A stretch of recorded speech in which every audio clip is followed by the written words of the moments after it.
अच्छा, errors and uncertainties. आज का जो हमारा टॉपिक है वो है, लिखो, conventions. Conventions for significant figures generally या in Cambridge syllabus. Obviously in Cambridge syllabus. हमने फिजिक्स सीख के क्या करना है? हमने तो एग्जाम में ए स्टार लेना है ना। A1 में वैसे ए होता है। सो जो ए लेवल का बच्चा है उसका फिजिक्स से ज्यादा इंटरेस्ट। अब्दुल्ला, ये तुम ग्रुप इसके क्लास के बाद मुझे मैसेज करना, आई विल टेल यू, ठीक है? क्लास के बाद बेटा मैसेज करना। अच्छा, कन्वेंशंस फॉर, थोड़ा आगे बैठ जाओ ना, यहाँ आ जाइए। अगर जगह है तो यहाँ आ जाओ, वरना कहीं भी बैठ जाओ। अच्छा, conventions for significant figures in Cambridge syllabus.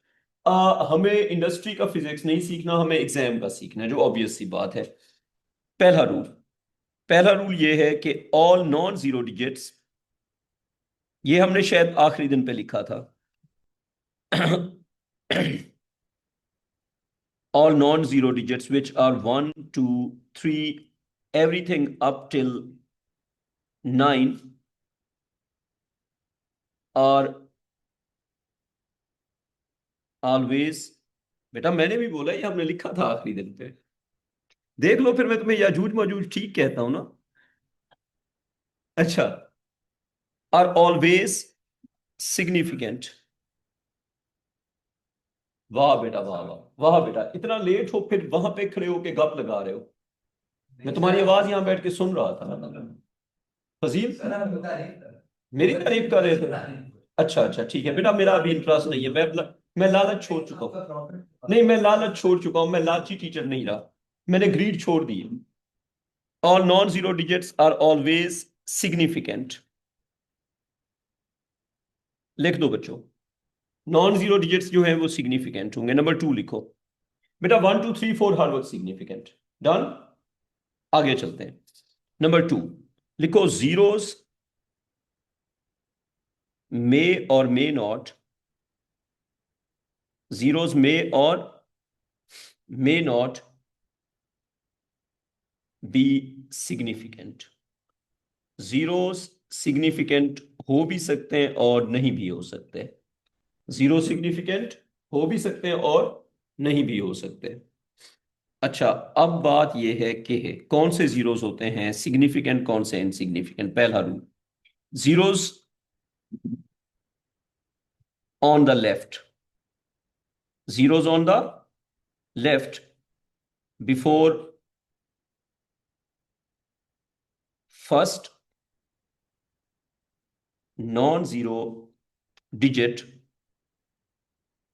Zeros on the left before first non zero digit. और हाँ जी बताओ, सिग्निफिकेंट या इनसिग्निफिकेंट? हिबा बेटा आप बताएं, हिबा बेटा जल्दी। Are insignificant. तो बेटा जो जीरो होते हैं ना नंबर से पहले वाले, वो इनसिग्निफिकेंट होते हैं। इसकी एग्जांपल आप ये कह सकते हैं, 0.0000512 एम्पियर ग्राम, जो भी चीज, ये जो जीरोस है ना ये वाले, ये हो जाएंगे इनसिग्निफिकेंट या सिग्निफिकेंट? ये हो जाएंगे इनसिग्निफिकेंट। सही बोल रहा हूं, बड़ा ही प्यारा बोल रहा हूं। अच्छा, मैं तुम्हारे लिए ना क्लियर कर देता हूं। वैसे मैंने पहले भी कहा था कि हम कैम्ब्रिज के जो सिलेबस होता है उसके विद इन रहेंगे, क्योंकि कैम्ब्रिज का रूल होता है कि सिलेबस के विद इन रह के रट्टे करके ए स्टार लो, ठीक है? तो ऑब्वियसली हम कॉन्सेप्ट पे नहीं जाएंगे, लेकिन क्योंकि हाथी कंफ्यूज हो गया है तो हम कॉन्सेप्ट पे जाते हैं। अब मैं सिग्निफिकेंट फिगर्स का कॉन्सेप्ट एक और तरह से बताता हूं, आपको समझ आ जाएगा। फर्ज करें आप कंफ्यूज हैं कि ये जीरो सिग्निफिकेंट है या इनसिग्निफिकेंट है, तो इंस्ट्रूमेंट का सेंसर सेम रखते हुए, जब तक सेंसर सेम होगा रीडिंग सेम होगी। डू यू एग्री कि जो रीडिंग होती है वो सेंसर ले रहा होता है? यस और नो? और डिस्प्ले जो होता है उसको आप कैलिब्रेट करते हैं। क्या हम डिस्प्ले का अगर यूनिट चेंज करें तो रीडिंग चेंज होगी? The answer is no, as long the sensor is same. If you change the sensor then the reading will change. So the reading is based on the sensor and display is based on the unit. If you change the unit with same sensor, then the reading will not change. What if you convert the unit into milliampere? बताओ, अगर इसको हम convert करते हैं milli ampere में, तो milli ampere में ये क्या हो जाएगा? ये चले, अगर मैं कहूं माइक्रो एम्पियर में, मिली का क्या मतलब होता है? इनटू 1000। जब हम इसको 1000 से मल्टीप्लाई करेंगे तो क्या बन जाएगा, आप लोग बताओ। ये बन जाएगा 0.0512 मिली एम्पियर। कितने जीरो उड़ गए, कितने जीरो उड़ गए, इनमें से कुछ जीरो उड़ गए, चले ये उड़ गए। जो जीरो यूनिट चेंज करने से उड़ जाते हैं वो सिग्निफिकेंट नहीं होते। अगर आप एक मीटर पे काम कर रहे हैं और आप यूनिट चेंज करते हैं और वो जीरो उड़ जाते हैं तो वो सिग्निफिकेंट जीरो नहीं थे। इस पे आप एक क्वेश्चन पूछ सकते हैं, वो क्वेश्चन मैं बताता हूं। फर्ज करें, ये बड़ा इंटरेस्टिंग क्वेश्चन है। 1000 मिली एम्पियर था, ठीक है, और किस पे था, एमीटर पे था। किस पे था, एमीटर पे। अब ये जीरो सिग्निफिकेंट या इनसिग्निफिकेंट?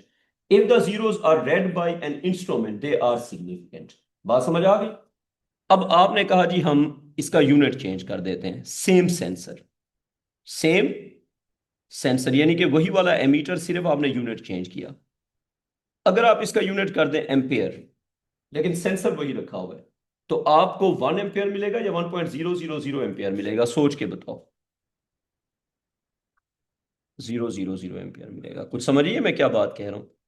क्योंकि आपका जो सेंसर है उसकी जो कैपेबिलिटी है जितने डिजिट्स उठाने की, वो इतने डिजिट्स हर यूनिट में उठाता रहेगा। तो जो जीरो सिग्निफिकेंट होते हैं वो यूनिट चेंज करने से खत्म नहीं होते। समझ आ गई बात? तो जब आप यूनिट चेंज करेंगे, अगर वो जीरो खत्म हो जाते हैं वो इनसिग्निफिकेंट है। तो लेफ्ट वाले जीरो अगर आप यूनिट को छोटा करें रह जाते हैं या खत्म हो जाते हैं, खत्म हो जाते हैं। फॉर एग्जाम्पल, अगर आपके पास, हादी मेरा ख्याल है कि तुम्हें बात समझ आ गई होगी, मैं कुछ ज्यादा डिटेल में चला गया हूं, ऑप्शन कोई नहीं था, तुम्हें समझाना था।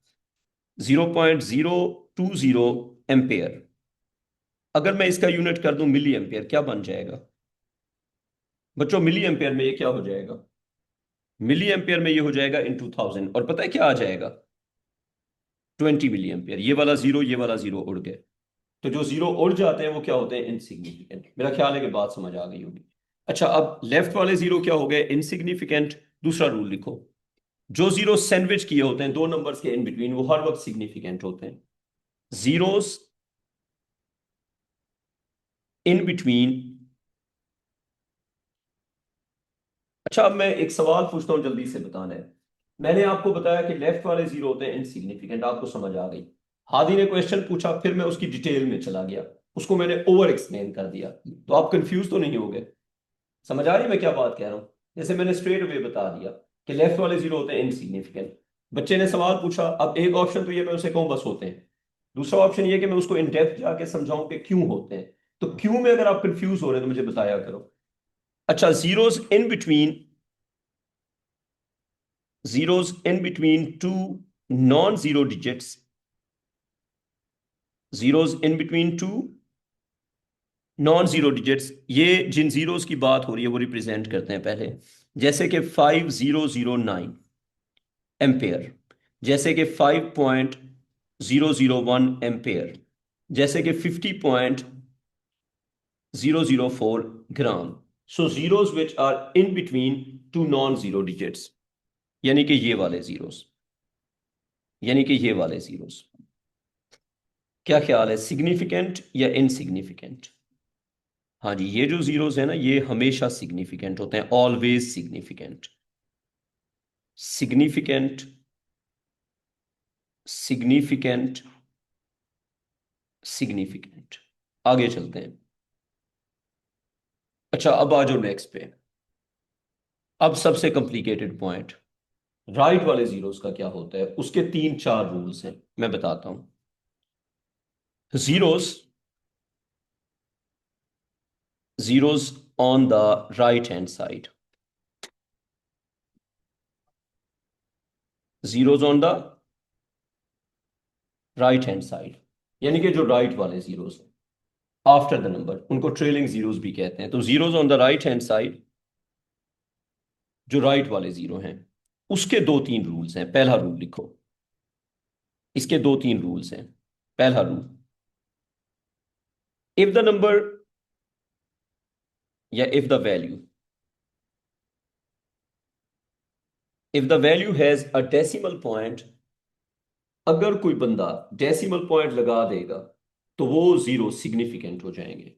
यानी कि अगर आप एक साइंटिस्ट हैं और आपने डेसिमल पॉइंट लगा दिया तो राइट वाले जीरो ऑटोमेटिकली सिग्निफिकेंट हो जाएंगे। तो डेसिमल पॉइंट लग गया, राइट वाले जीरो सिग्निफिकेंट, ये रूल है। If the value has a decimal point, if the value has a decimal point, then significant।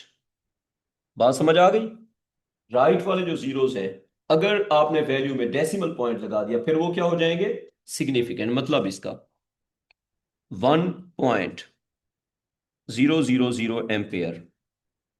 ये जो आपने जीरो लगाए, आर दे सिग्निफिकेंट और इनसिग्निफिकेंट? सिग्निफिकेंट। क्यों? The number has a decimal point. Decimal point, decimal point लग गया, right वाले zero significant. 50.0, 0.00500, ये वोल्ट, ये एम्पेयर। अच्छा, अब जो समझने वाली बात है, जो जीरोस हैं सिग्निफिकेंट उनको टेक कर दो, जो सिग्निफिकेंट नहीं है उनको क्रॉस कर दो। करते हैं। ये 3 जीरो सिग्निफिकेंट, ये 2 जीरो सिग्निफिकेंट, ये जीरोस इनसिग्निफिकेंट क्योंकि लेफ्ट वाले हैं। थोड़ा सा वेट कर ले, लेफ्ट वाले। और जो राइट वाले जीरो है, because of this decimal point the zeros after the number are significant. बेटा लेफ्ट वाले जीरो तो होते ही इनसिग्निफिकेंट है ना, कुछ भी हो जाए। जो राइट वाले जीरोस हैं, अगर आपने नंबर में डेसिमल पॉइंट लगा दिया तो सब के सब सिग्निफिकेंट। ठीक है, अब ये बताओ, अगर मैं लिखूं 5000 या 50,000 और उसके आखिर में डेसिमल पॉइंट लगा दूं, आगे कुछ भी ना लिखूं, तो बताओ सिग्निफिकेंट या insignificant? They are significant. A decimal point will make all the zeros on the right hand side significant। ये बात रट लो। डेसिमल पॉइंट लग गया तो राइट वाले जीरो हो ही सिग्निफिकेंट के, कहीं पे मर्जी लग गया, जहां पे मर्जी लगाओ। अच्छा, अब फर्ज करें अगर मेरे पास है 500.0 ग्राम, ये जीरो सिग्निफिकेंट या इनसिग्निफिकेंट? सिग्निफिकेंट। तो अगर आपकी रीडिंग में डेसिमल पॉइंट है तो जो नंबर के बाद राइट वाले जीरोस हैं वो सिग्निफिकेंट होंगे। क्लियर ये बात? अब आगे चलते हैं। हाँ, हाँ, वो इसलिए कि वो नंबर से लेफ्ट साइड पे थे। बेटा ये वाले जीरो तो नंबर के लेफ्ट साइड पे है ना, नंबर के लेफ्ट वाले जीरो तो होते ही इनसिग्निफिकेंट है, कुछ भी हो जाए। ठीक है, ये तो किसी भी सिचुएशन में they are insignificant. Abbas confuse तो नहीं हुए ना? सिर्फ 500। वो अगला रूल है, वो आगे बताने लगा हूं। अच्छा, अब अगर राइट पे जीरो है और नंबर में डेसिमल पॉइंट नहीं है तो इसमें इतनी खप है कि आपको इसके अच्छे से नोट्स लिखने पड़ेंगे। अगर डेसिमल पॉइंट नहीं है और फिर जीरोस है, तो वो डिपेंड करता है कि वो जीरो इंस्ट्रूमेंट के डिस्प्ले पे है, स्टूडेंट के स्टेटेड आंसर में है, या प्रिंटेड जो डाटा होता है उसके अंदर है। मैं बता देता हूं कैसे, मेरी बात केयरफुली सुननी है।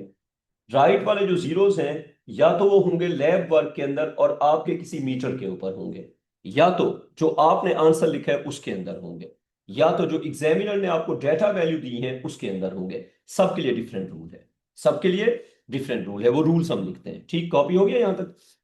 लिखो, if the number has no decimal place, if the number has no decimal point, if the number has no decimal point, then the status of the zeros, then the status of then the status of the zeros on right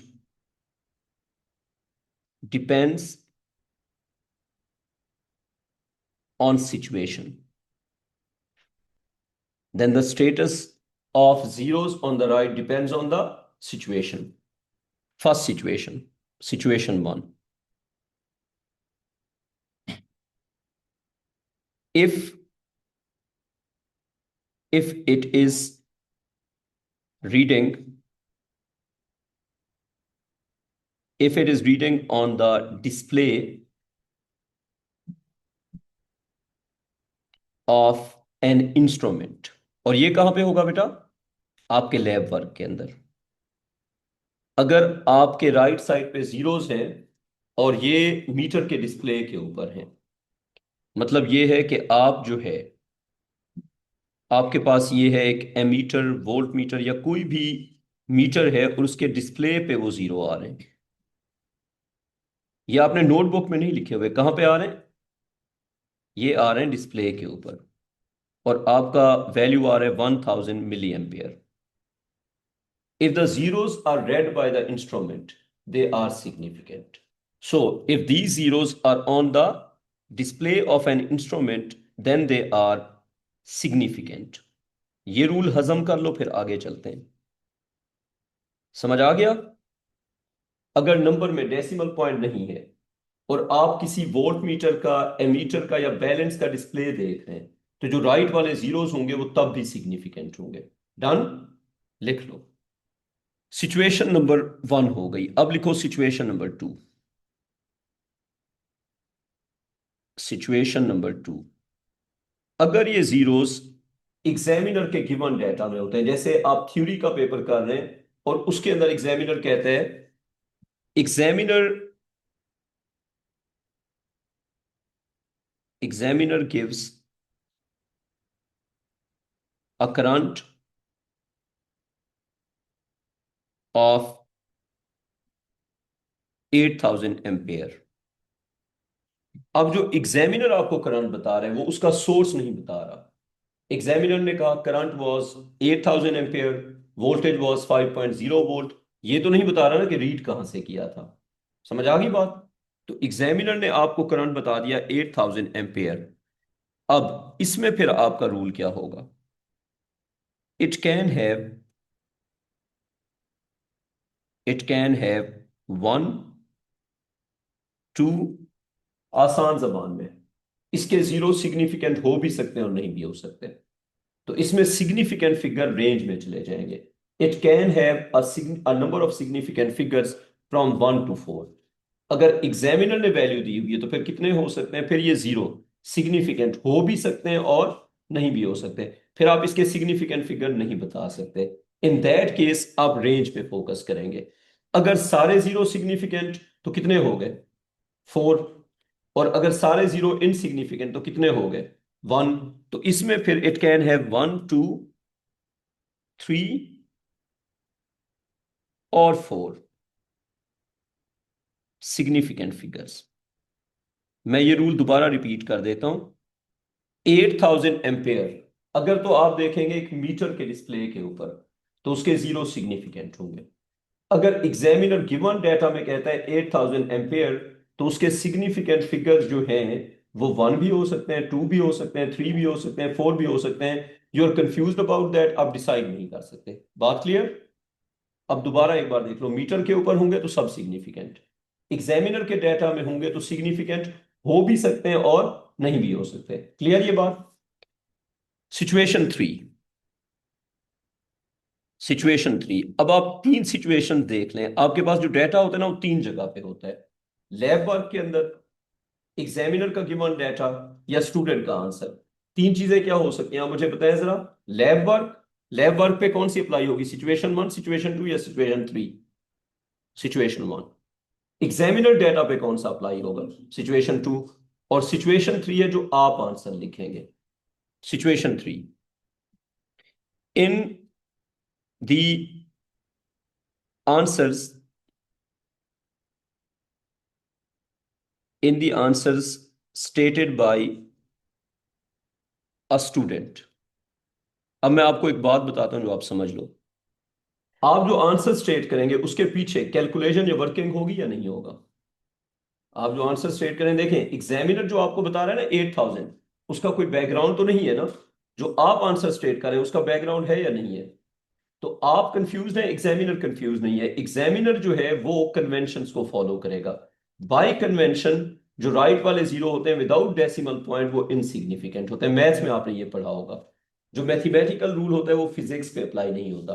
अगर हम mathematical rule apply करें या simple rule apply करें तो decimal point के बगैर, maths में पता है क्या पढ़ाते हैं? अगर आप मैथ्स पढ़ते हैं, आप में से कोई बच्चा है जो मैथ्स पढ़ता हो? मैथ्स में आपने पढ़ा होगा 8000 हैज वन सिग्निफिकेंट फिगर, पढ़ा होगा ना? और वही रूल हम फिजिक्स में भी पढ़ाते हैं। ठीक है, फिजिक्स में भी मुझे आपको रूल यही पढ़ाना है कि 8000 has one significant figure. But the problem is that maths के अंदर इंस्ट्रूमेंट्स नहीं होते। मैथ्स में जो नंबर आ रहे होते हैं उनका सोर्स आपके पास नहीं होता। जब नंबर्स का सोर्स आपके पास होता है तो फिर कॉन्सेप्ट ज्यादा डेप्थ में चला जाता है, फिर सिचुएशन बेस्ड हो जाता है। समझ आ गई बात? तो अगर तो आप इंस्ट्रूमेंट पे देखेंगे तो जो 8000 आपको नजर आ रहा है वो इंस्ट्रूमेंट से आ रहे हैं, तो सारे जीरो सिग्निफिकेंट। अगर एग्जामिनर डेटा होगा तो एग्जामिनर आपको सोर्स नहीं बता रहा, तो डाउटफुलनेस आ गई। ठीक है, तो उसमें जीरो सिग्निफिकेंट हो भी सकते हैं और नहीं भी हो सकते। स्टूडेंट का answer, in the answer stated by a student, the zeros on the right, the zeros on the right without decimal point, without decimal point will be insignificant। यानी कि एग्जामिनर की है मौज, ठीक है, और आपके कटने नंबर। एग्जामिनर अगर 8000 कहेगा तो जीरो सिग्निफिकेंट हो भी सकते हैं और नहीं भी हो सकते। अगर आप 8000 कहेंगे तो नहीं होंगे। बात क्लियर? तो जब आप अपना आंसर लिखेंगे उसमें अगर आप आंसर लिखते हैं 8000, तो zeros will be treated as insignificant. Clear ये बात? तो आपके आंसर पे मैथ्स वाला रूल अप्लाई हो जाएगा। मैथ्स का रूल यही होता है कि जो जीरोस होते हैं without decimal point, they should be insignificant. जब हम सिग्निफिकेंट फिगर्स के रिजिड रूल्स लिखवाते हैं उसमें हम यही लिखते हैं कि डेसिमल पॉइंट ना हो तो राइट वाले जीरो इनसिग्निफिकेंट होता है। लेकिन जब फिजिक्स पे अप्लाई करते हैं तो तीन सिचुएशंस आ जाती हैं। अब तीन सिचुएशंस अब्बास मुझे बताता जाएगा। अब्बास, लैब वर्क के अंदर कौन सी सिचुएशन अप्लाई होगी? वन। क्यों? उसमें आपको इंस्ट्रूमेंट नजर आ रहे हैं लैब के अंदर। अच्छा, लैब के अंदर कौन रीडिंग्स ले रहा है? आप। जब आप रीडिंग्स ले रहे हैं तो इंस्ट्रूमेंट आपके सामने है ना। तो अगर आपको इंस्ट्रूमेंट से रीडिंग मिलती है और राइट वाले जीरोस हैं तो वो क्या हो जाएंगे? सिग्निफिकेंट हो जाएंगे। डन। सिचुएशन टू, अगर एग्जामिनर डेटा दे रहा है तो उसके अंदर राइट वाले जीरो सिग्निफिकेंट हो भी सकते हैं और नहीं भी हो सकते। You can not decide. तो वहां पे आप रेंज में लेंगे। आप कहेंगे 8000 ampere given by the examiner can have 1 to 4 significant figures. Range बन जाएगी। वन भी हो सकते हैं और फोर भी हो सकते हैं। फिर रूल क्या होगा वो हम आगे लिखेंगे। सिचुएशन थ्री, अगर आप अपना आंसर लिखते हैं और उसमें लिखते हैं 8000, तो 8000 के जो जीरोस होंगे वो इनसिग्निफिकेंट होंगे। सारी बात क्लियर? अच्छा, अब मैं एक टेबल बनाता हूं जिसमें पहले तो मैं आपसे पूछूंगा सिग्निफिकेंट फिगर्स। इस तरफ लिखो वैल्यू और इस तरफ लिखो सिग्निफिकेंट फिगर्स। आप फिजिक्स के पेपर में सिग्निफिकेंट फिगर्स के रूल तभी अप्लाई कर सकते हैं व्हेन यू नो कि एक नंबर में सिग्निफिकेंट फिगर्स हैं कितने। नंबर वन लिखो, 1.000 into 10 power 4 grams. How many significant figures it has? हाँ जी बच्चों, 1.000 into 10 power 4 gram. How many significant figures it has? Zeros are significant or insignificant? सब significant। तो कितने हो गए? और significant figure। डन। अच्छा, आगे चले गए। Number two, 0.000 150 ampere. जो सिग्निफिकेंट है उनको टेक कर दो और जो नहीं है उनको क्रॉस कर दो।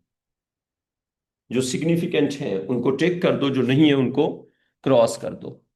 ये जीरोस सिग्निफिकेंट है या नहीं है? नहीं है। So zeros on the left hand side are insignificant. 150 significant या insignificant? Significant. So how many significant figures are there? It has three significant figures। It has three significant figures. ठीक हो गया? अच्छा, नंबर थ्री पे आ जाए। Number three पे लिखें कि 8000 ग्राम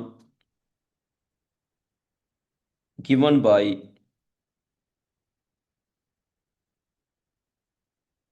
द एग्जामिनर। फिर नीचे लिखो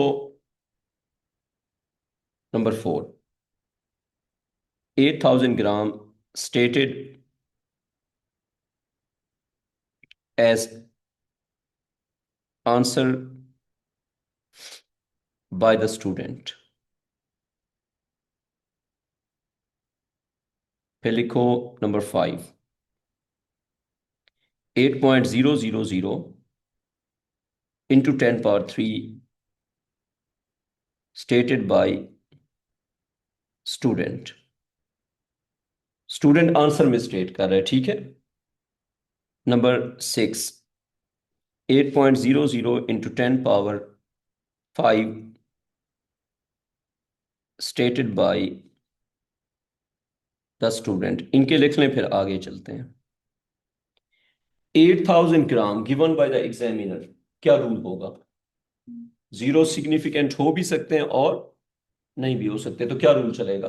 मैथ्स का रूल अप्लाई करेंगे तो मैथ्स का अगर रूल अप्लाई करेंगे देन 1, अगर हम रिजिड रूल अप्लाई करेंगे देन 1। लेकिन क्योंकि एग्जामिनर की वैल्यू है तो हमें नहीं पता एग्जामिनर का सोर्स क्या है। एग्जामिनर का सोर्स तो हमें नहीं पता ना, तो कैन हैव, तो वो उसका बताएगा, उसका लीस्ट काउंट बताएगा, वरना हम नहीं बता सकते। एमीटर की इंफॉर्मेशन बताएगा। अच्छा, can have 1 to 4 significant figures, इसमें 1 से लेके 4 तक हो सकते हैं। आगे समझ। 8,000 gram stated by student as an answer, it has 1। यहां पे अब मैथ्स का रिजिड रूल अप्लाई हो जाएगा। आपके आंसर पे जो मैथ्स का रिजिड रूल है वो अप्लाई हो जाएगा। जो एग्जामिनर का डाटा होगा उस पे आप रेंज रखेंगे, ठीक। तो फर्क समझ आ गया? ये किस पे अप्लाई होगा? ये अप्लाई होगा एग्जामिनर के गिवन डाटा पे, और ये अप्लाई होगा जो आप आंसर स्टेट करेंगे। कोई क्वेश्चन है तो मुझे बताओ। माशाअल्लाह माशाअल्लाह, बेटा 1,100 राइट वाले 0। समझ आ गई बात? बेटा 110 क्लियर हुआ, 8,000 नहीं, जो भी इस तरह के नंबर्स हैं। अच्छा 8 मैं सेम नंबर इसलिए ले रहा हूं कि आपको फर्क समझ आ जाए। अगर मैं कहूँ ना 8,000 और 5,000, तो हो सकता है फिर आप सोचो लेटर ऑन कि अच्छा वो 8,000 था इसलिए यूं था, ये 5,000 है, मैं सेम नंबर ले रहा हूं ना, ताकि आप वो वाली बात ना सोचें। अच्छा इसमें बताओ आप, 8.000 into 10 power 3 stated by a student, इसमें कितने सिग्निफिकेंट फिगर्स होंगे? डेसिमल पॉइंट लगा दिया ना? 4 सिग्निफिकेंट फिगर्स। मेरा ख्याल है बात समझ आ गई होगी। 8.00 into 10 power 5 stated by the student, कितने सिग्निफिकेंट फिगर्स? हाँ जी बताओ। It has 3 significant figures. कहानी क्लियर? ये है हमारे मेन मेन रूल्स। अब उसके बाद आगे चलते हैं। अगली चीज, आपने अपनी कैलकुलेशन में सिग्निफिकेंट फिगर्स का कैसे ख्याल रखना है। लिखें significant figures in physics calculations. क्या क्या इंस्ट्रक्शंस हैं जिनको आपने फॉलो करना है? क्या क्या इंस्ट्रक्शंस हैं जिनको आपने फॉलो करना है? पहला rule, if a question has multiple steps, if a question has multiple steps. ऐसा हो सकता है ना कि क्वेश्चन में पहले आपने काइनेटिक एनर्जी निकाली, फिर आपने जीपी निकाली, फिर आपने वर्क निकाला, फिर आपने 5-6 स्टेप्स करके फाइनल आंसर निकाला। If a question has multiple steps then never round off round off the values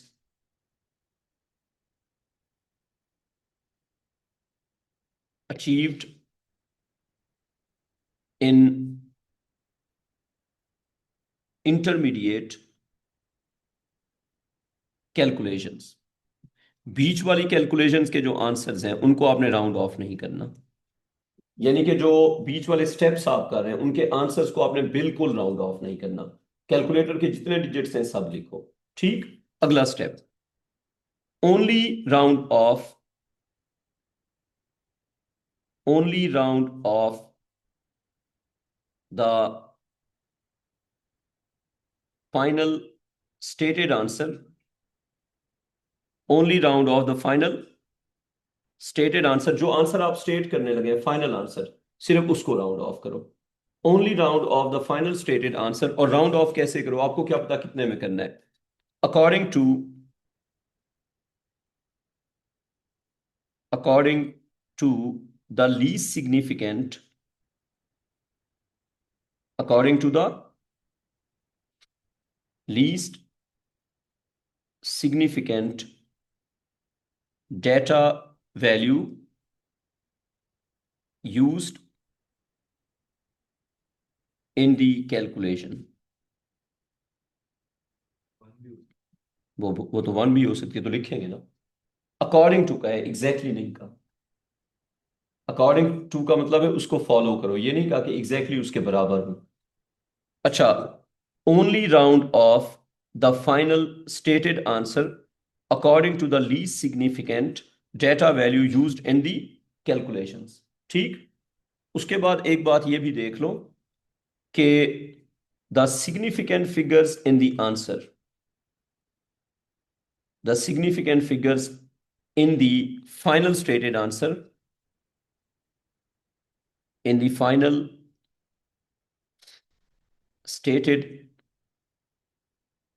answer, the significant figures in the final stated answer must be either exactly equal to the least significant data value, or one significant figure more than that, one significant figure more than that।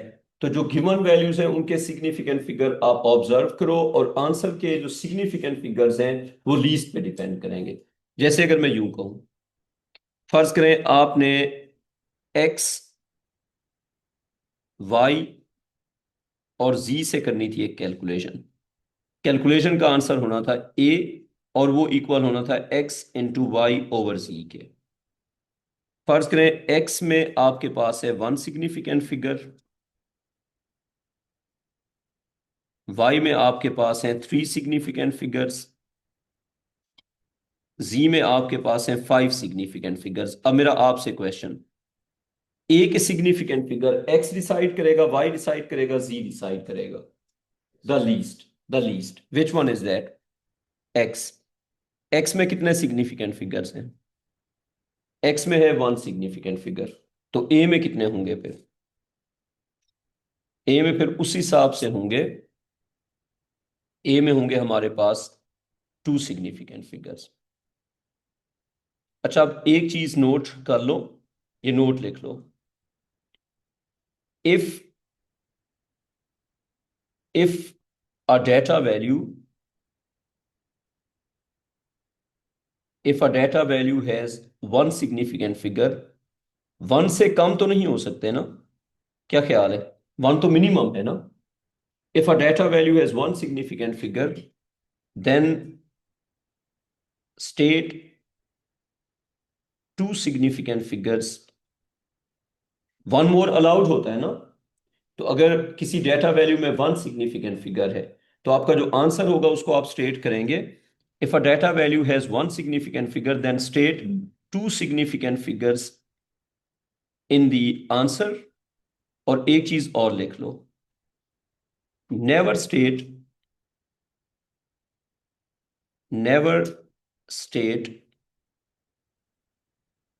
one significant figure in the answer of a calculation।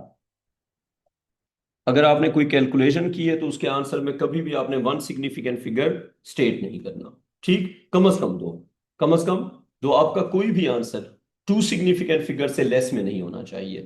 तो minimum minimum significant figures in stated answer never less than two. Two is minimum. मैं ये नहीं कह रहा कि always to, मैं कह रहा हूं कि टू से नीचे नहीं होने चाहिए। मिनिमम टू है, वन कभी नहीं लिखना।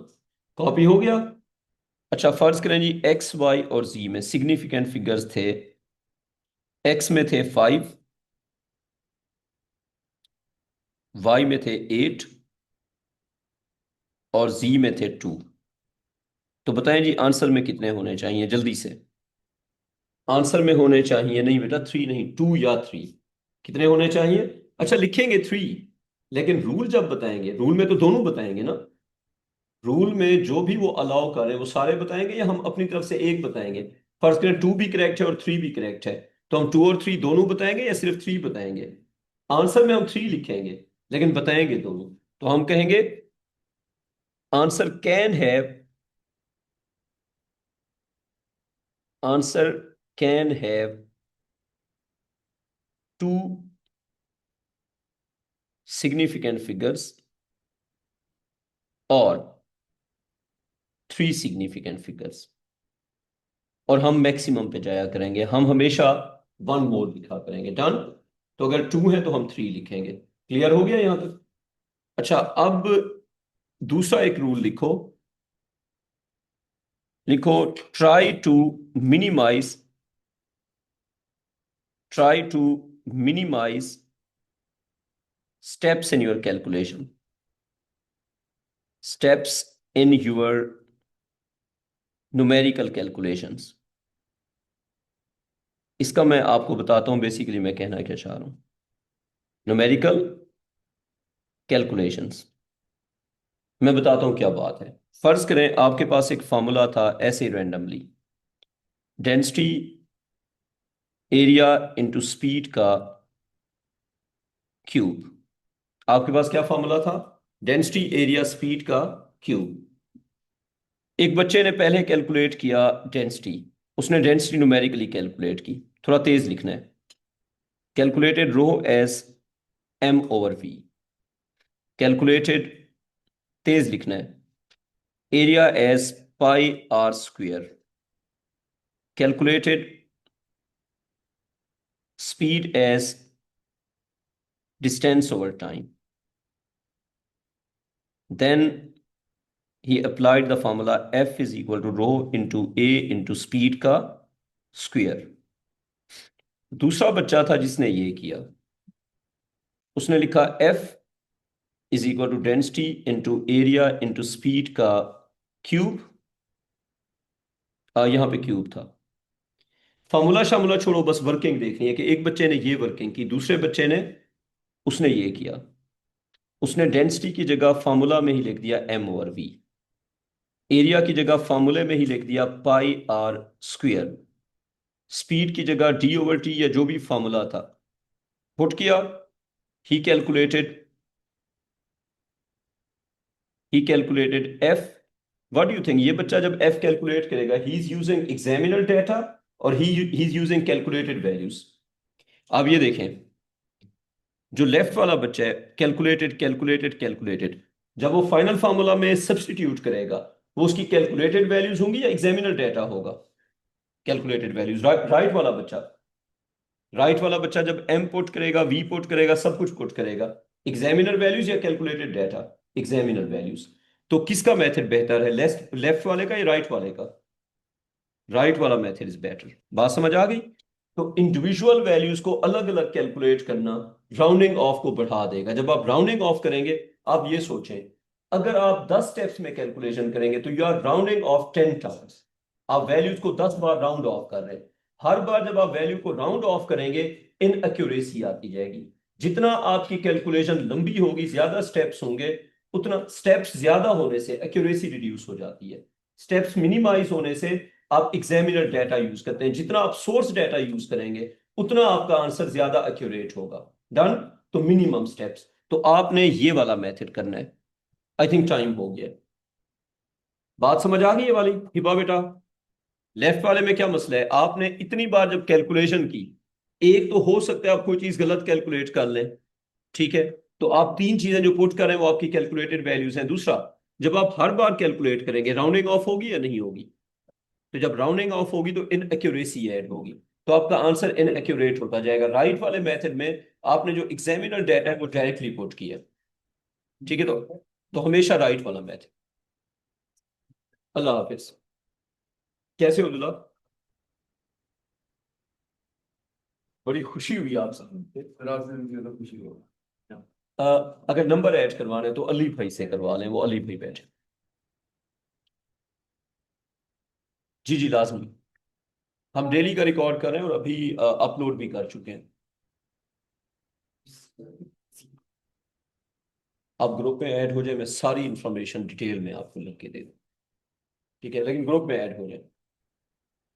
हाँ ठीक है ठीक है, ये रखो अपने पास, इसकी पिक्चर मुझे भेजो, मैं तुम्हें गाइड करूँ। है, इसकी पिक्चर मुझे भेज दो, तीनों पेज की। हाँ हाँ तीनों पेज की। वर्कशीट कल ले आऊंगा। कल पहला काम वर्कशीट। कैसे हो?